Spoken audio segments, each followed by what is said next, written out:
আমরা তো আজকে ভীষণ এক্সাইটেড। আফটারঅল এত বছর পর দুজন মিলে বেরিয়েছি, বাট আমাদের কোনো ফিক্সড ডেস্টিনেশন ছিল না। দেন ফাইনালি ঠিক করি কি আমরা মোমো খাবো।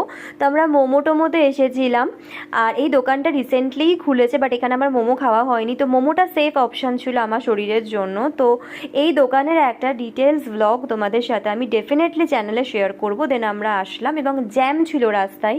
তারপর আমরা চলে আসলাম স্কোয়ারের রাস্তাটা। তার বিকেলবেলায় স্কোয়ার ফিল্ড দেখতে তো জাস্ট অসাম লাগে, আর তার সাথে আকাশটাও দারুণ ছিল। তো আমরা ডিএম বাংলোর যে অপোজিটের গেটটা, সেই গেটটা দিয়ে স্কোয়ারে ঢুকছি।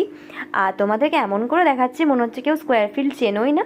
বহরমপুরের বাইরে থেকে অ্যাকচুয়ালি যারা দেখছো তাদেরকে বলি, এটা হলো বহরমপুরের আমাদের স্কোয়ার ফিল্ড, আমাদের সব থেকে কাছের জায়গা। আমরা এখানে আড্ডা মারি, এখানে আমরা খাওয়া দাওয়া করি, এখানে আমরা প্রচুর মজা করি। ইভেন আমরা এখানে মর্নিং ওয়াক করতেও আসি। তো আকাশটা আজকে সত্যি করেই ভীষণ সুন্দর দেখাচ্ছিল। নেক্সট ব্লগে দেখা হচ্ছে।